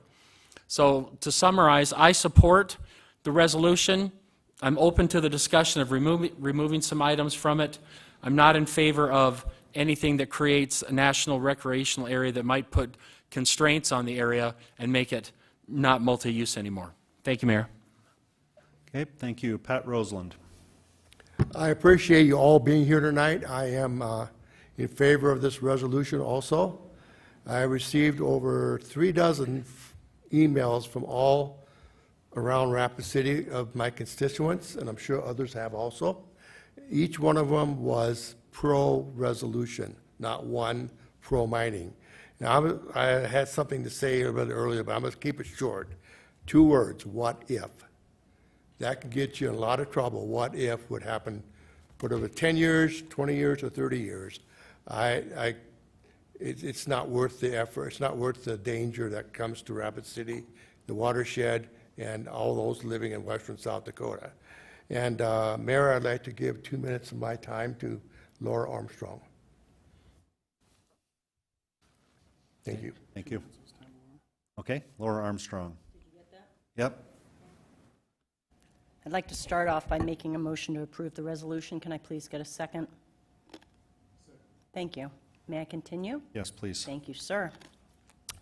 Tonight, the city has an opportunity, an obligation to object to the finding of no significant impact for this exploration project. The fact is, our city owns 89% of the water rights in Pactola.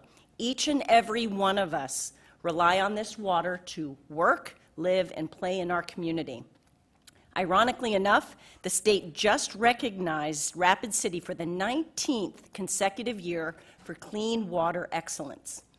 It is our civic responsibility to protect this critical infrastructure. We understood that back in February 2020 when we last passed that water resolution. For those of you paying any attention, this council should be laying the groundwork to help create a federal recreation area for everyone to enjoy multi-use. Exploratory drilling projects work against those efforts. In order to make a fully informed decision, we need to see all sides of the issues and educate ourselves. While the Forest Service believes there is no significant impact, they failed to get tribal input, and they are limiting the community's response. Unfortunately, despite the level of community interest on this issue, those who did not file an initial objection are precluded from filing one now. So if somebody missed the opportunity to object last time, they don't have a voice on this issue now. Well, it's our job to speak for our constituents. And the main question they keep asking is, how does exploratory drilling benefit Rapid City? To find out, I spoke with F3's representative, Mr. Mann. Thank you for your time and that opportunity. We talked for over about an hour and a half last week. He shared information about the company and was gracious enough to walk me through the technical operations of this drilling project. He repeatedly assured me there was no reason for any concern. This industry has been his lifelong work in this state, often traveling to Pierre in D.C. In fact, I left the conversation knowing he participated in 32 legislative sessions. He met 6 South Dakota governors. He works with 3 current senators and even barbecued with one of them. I was quite impressed by his many political connections, and I have no doubt that F3 and Mr. Mann are both very good at what they do. but we still don't have an answer how these drilling projects benefit Rapid City. I also consulted with local and respected professionals like School of Mine graduates, city staff, and environmental attorneys who collectively agree exploratory drilling projects can threaten our sole source aquifer. In addition, we're getting bombarded with emails and phone calls from concerned property owners and local businesses. These are people that are deeply rooted in our community. And guess what? The overwhelming majority oppose exploratory drilling in our Black Hills. They're against it because they understand the next logical step will be gold mining. Despite being told the drilling is 100% safe, everyone should realize this drilling project can and will lead them to finding gold. In fact, they told us last week, and even tonight, that they already found it. Mr. Mann informed me that their geologists are certain gold is out there. They just need to determine how much. To pacify us, they say actual mining is probably 10, 20, maybe 5 years away, who knows, maybe sooner. It really just depends on when they hit that mother lode. Yet I was assured F3's role would only be drilling for research purposes. But everyone in this room knows full well the main goal of this so-called research is trying to see if there's enough gold out there to justify opening a full-scale mining operation. Just refer to their websites. It appears the only people objecting to this resolution are either personally or financially benefiting from these drilling projects. I mean, do you really think they're just going to walk away if they find any significant concentrations of gold? We know businesses don't invest all this time and research and millions of dollars just for academia. They do this work to make money, plain and simple. They want to market their claims and sell them to the highest bidder. Let's just ask ourselves, why is F3 so concerned about this resolution? Admittedly, it's largely symbolic. The fact is, their ability to market their claims is inhibited by the passage of this resolution, which states our city will never tolerate a gold mine in the headwaters of its water supply. F3 is so staunchly opposed to the passing of this resolution because they know a prospective mining entity will be extremely hesitant to invest in a claim, especially if they believe there is a real possibility of being mired in costly litigation for years. Hopefully, this council can see the big picture and pass this resolution. It will send a very clear message that a gold mine in our main water supply will never be tolerated and consequently devalue any potential mining claims being marketed by F3 or others. That is why this industry is actively lobbying against this resolution. Gentlemen, the short-sighted choice, the easy choice, is to allow this resolution to fail. But tonight, we have the opportunity to be effective leaders. It will demonstrate that we value our resources, that we took some action to protect our water source, and that we actually listen to our community. Passing this resolution has purpose. It will help lay the foundation to create a federal recreation area for everyone to enjoy. We should be encouraging productive, not destructive projects in the Jenny Gulch area. In my opinion, anyone opposed to this resolution is basically open to gold mining in our watershed, and tonight's vote will determine where each of us stand. Thank you.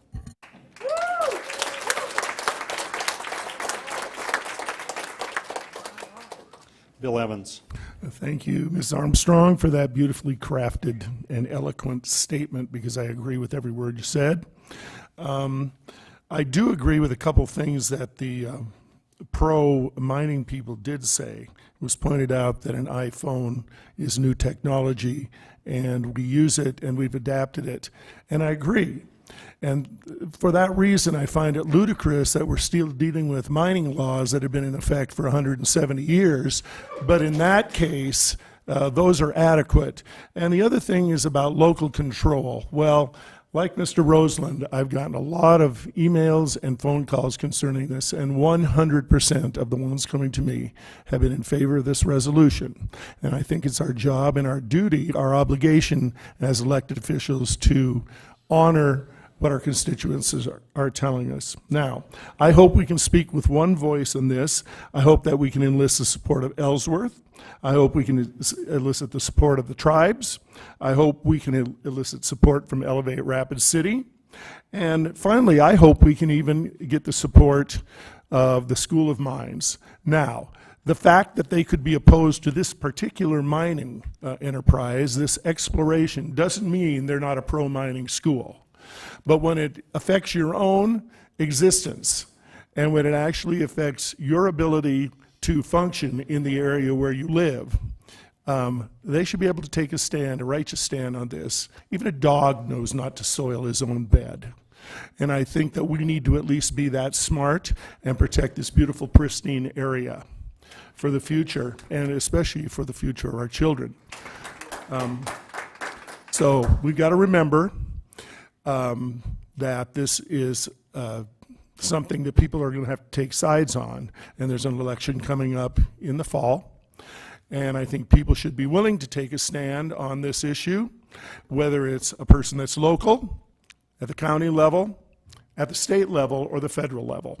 And so I encourage us to move ahead with some kind of action that creates an impossible situation for mining in this particular area, because I think it's an inappropriate move to allow anything like that to happen. I look at it like this, and as far as this, we're only exploring, we're not intending on mining. Well, if you're not going to sell your daughter into white slavery, you shouldn't put her up on that runway for people to oogle, for people to lust over, and for people to decide how much it's worth. So I say we stop it now, and we don't go any farther. Thank you.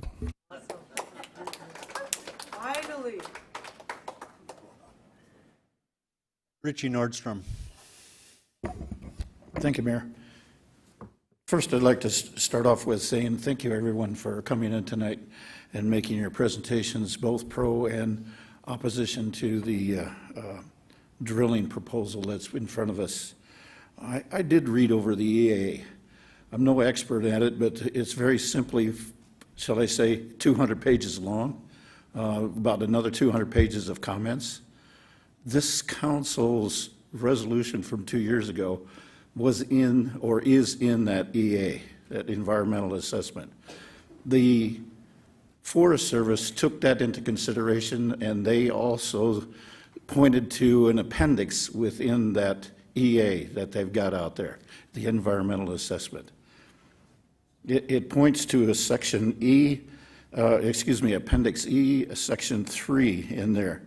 And it has a long list of things that have to be accounted for or regulated or reviewed by the Forest Service.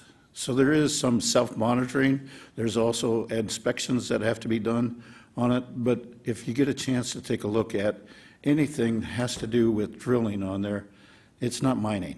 It is not mining. There's a big difference between drilling and mining. I will not support this resolution because I feel, and just the anecdotal information I have right now, is that there's a couple of errors within this resolution that need to be addressed. So when Mr. Solomon brings up the point of some consideration needs to be done, those errors have to be corrected in order for me to support this resolution. Otherwise, I'm in support of the no mining. Once we get into that area, then that's several steps away. Minimum, average experts are saying an average of 10 years away that we're going to be talking about mining, if it meets feasibility of the study that these group that mining, exploratory mining is going to be doing up in that area. And I appreciate all the comments that were made here tonight, but I don't see your comments in the EA to the Forest Service. I would urge you, please, send your comments to the Forest Service. As it's been stated here time and again, we don't have much control over drilling of any kind. There's no legislation that allows that was mentioned before, local control over drilling in the Black Hills. So I respectfully request that you take your comments and also submit them to the Forest Service. But I cannot, yes, they can. They've got till August 20th. Only if they find. Thank you. I thank you. So you've got to make those comments in there. So, and if you're going to be talking about mining, it is indeed tossed out, basically tossed out. It is acknowledged by the Forest Service. So I can't support this resolution in its current form. And again, I go back to the thought that there is some errors in this resolution that need to be corrected before I can support it. Thank you. I yield. Greg Stroman. Thank you, Mayor. And thank you to all the citizens who came out to express their opinions tonight. I think that was, it's great to see that type of interest. I would like to make a motion, though, a substitute motion. Oh, did you get your mic on? Yeah, it's on. Okay, we're getting ready for substitute motion. Go ahead. A substitute motion to pass the resolution without whereas paragraphs 5, 6, 7, and 11, as suggested by Mr. Solomon and Mr. Nordstrom and Mr. Jones. And if I can get a second, I'd like to retain the floor. Second. Motion is to pass the resolution with the omission of 5, 6, 7, and 11. Okay, Those be read. We can read them. Yeah, we need to know exactly.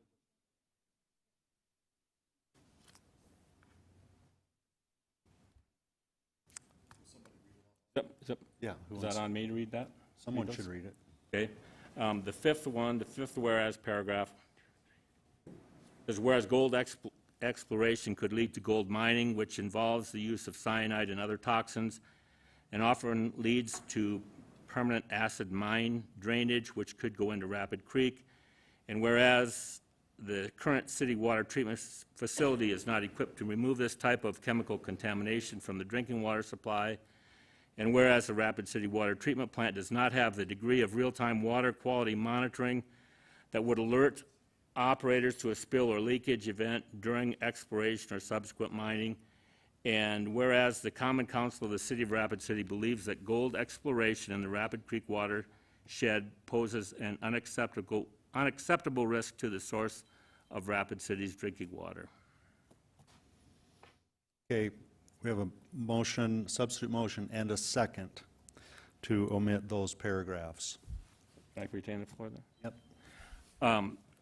And the reason I want to take those out is I think that those paragraphs are subject to quite a bit of dispute and debate, and I think that Mr. Nordstrom called them errors in there. I think we can make our point, which is that we do not believe that mining in this area is a good idea for Rapid City. None of us up here, though, is an expert on mining techniques or the science or engineering that goes into this, and I'm not comfortable with putting a resolution out that does not have those particular issues nailed down with more specifics and more engineering, scientific probability. I'm not into the emotional aspect of it. I'm sorry I don't have the drama gene in me. I think that this needs to be something that we decide based on science. And those paragraphs I don't think are appropriate. They have not been fully fleshed out, and I'm not convinced that those are accurate statements that I want to put my signature on in a resolution. But I do agree that with the other statements in the resolution concerning Rapid City's stake in the water in Pactola and in the watershed and the Rapid Creek watershed, and that I think because of the potential risk to the watershed, I would oppose the National Forest Service findings of no significant impact. So, thank you. I yield. Okay, thank you. Pat Jones for 20 seconds. 23 seconds, I believe it was, Mayor. Yep. Thank you. A national recreation area is a protected area in the United States established by an act of Congress to preserve enhanced recreational opportunities. If I may ask Councilwoman Armstrong a question about that. So the motion or the resolution that we have right now does not aim to do that, correct? It does not aim to block any types of multi-use activities in the Black Hills. Correct. And it's very important that that be clear because that's been some objection that came forward to me. All right. Thank you. Thank you. 30 seconds. Laura Armstrong is timed out.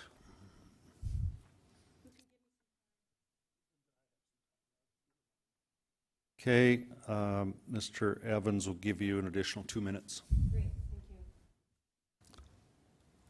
Thank you. May I direct some questions to Mr. Tech, please? Yes. Mr. Tech, sorry to drag you into this muck and mire. True or false? Does the current city water treatment facility, is it equipped to remove any kinds of mining chemicals contamination from our drinking water supply? Point of order, Mayor. What is your point of We are order, going sir? point by point. I'm out. We wanted to remove, I'm objecting to 6 and 7. I was told by city staff who's in Public Works, who's over our public treatment plant, I had them read over this, and they told me it was true. We do. I have a council member who has called a point of order. And in that case, then, we go to that council member to have him state his point of order. Thank you, Mayor. I'd just like to make sure that we understand if it's a big if, there is any potential from drilling with cyanide getting into the drainage system or the watershed. So he's just interrupting me. Stand down a minute, Mr. Nordstrom.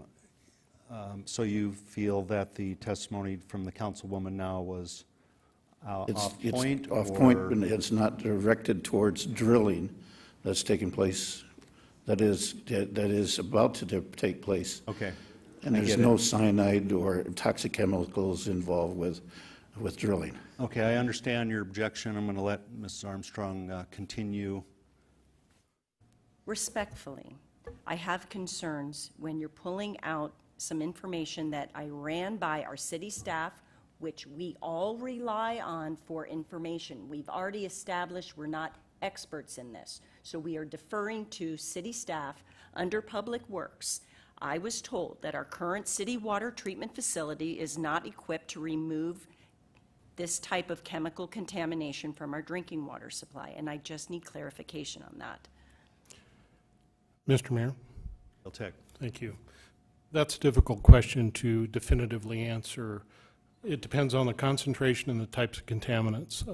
A general blanket statement is no. We have a standard water treatment system that was designed for the current chemistry of the water that is coming down our watershed. It is unknown to me at this time, or it would be purely speculative to say that what we could see in the future we could or could not treat. Okay, and also, does our Rapid City Water Treatment Plant, does it have a degree of real-time water quality monitoring that would alert operators to a spill or leakage event? No. Okay. I think that needs to stay in the resolution.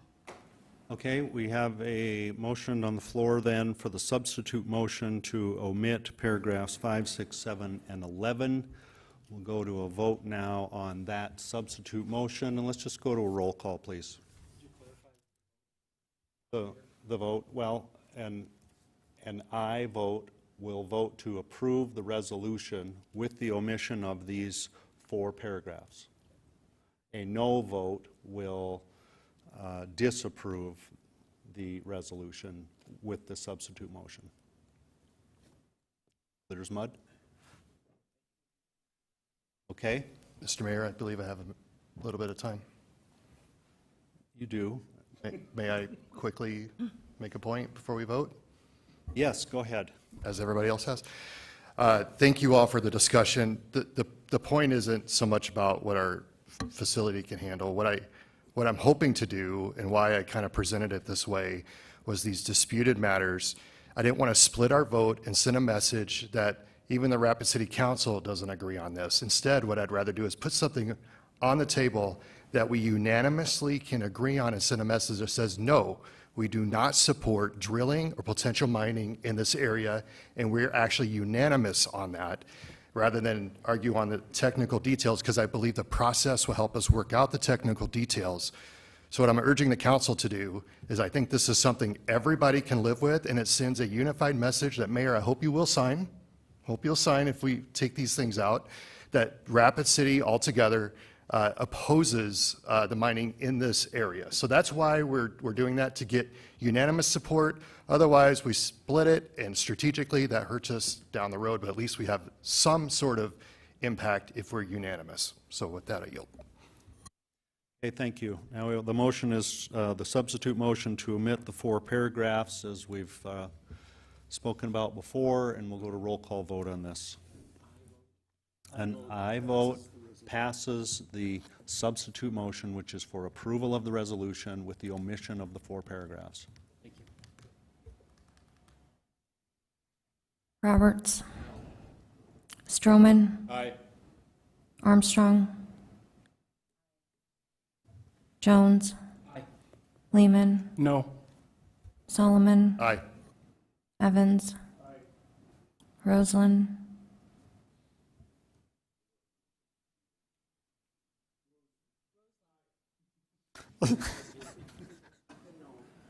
Nordstrom. Aye.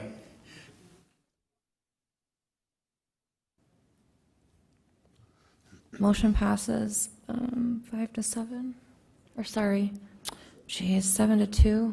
Yeah. All right, motion passes 7-2. Thank you, everyone. Appreciate everyone being here tonight. I know half of you are here just because the building is air conditioned, but anyway, thank you for being here for whatever reason.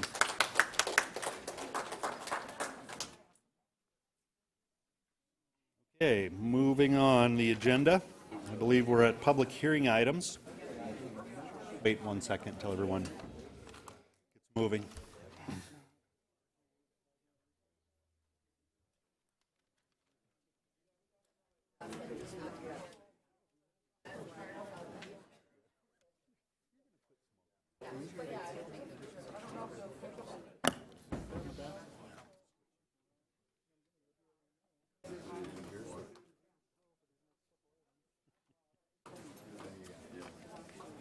Okay, folks, we're moving on the agenda. We're at public hearing items 35 through 39. We do not have any speaker requests for this public hearing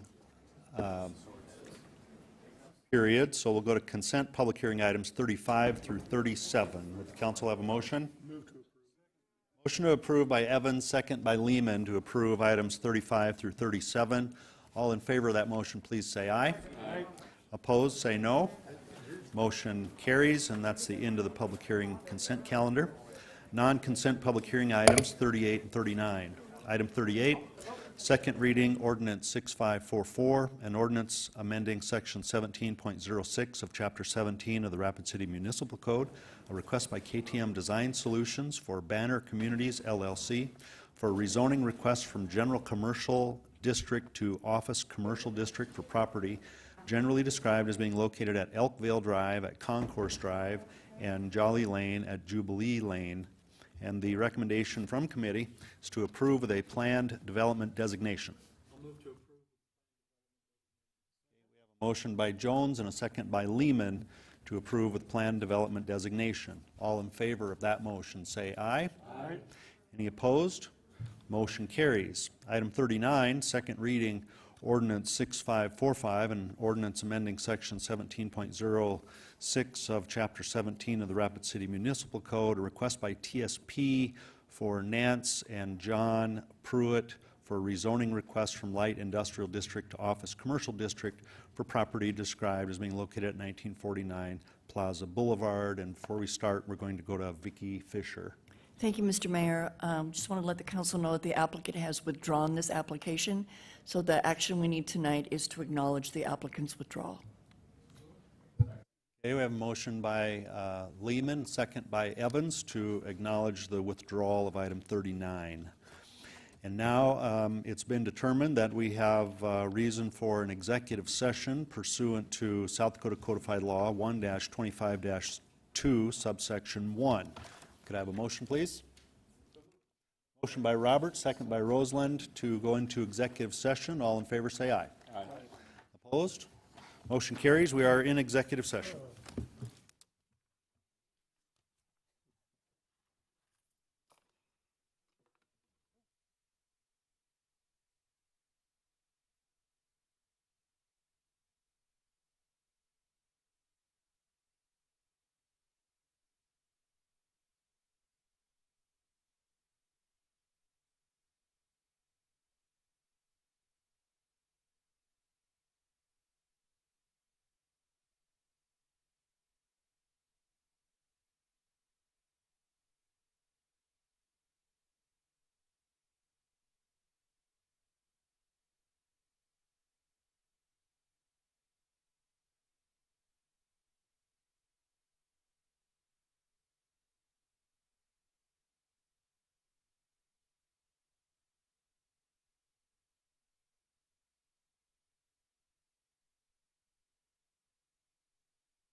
Okay, we are out of executive session. Bill Evans. I make a motion that we move to dismiss this particular complaint because after study and advice from legal experts, we found it to be without merit.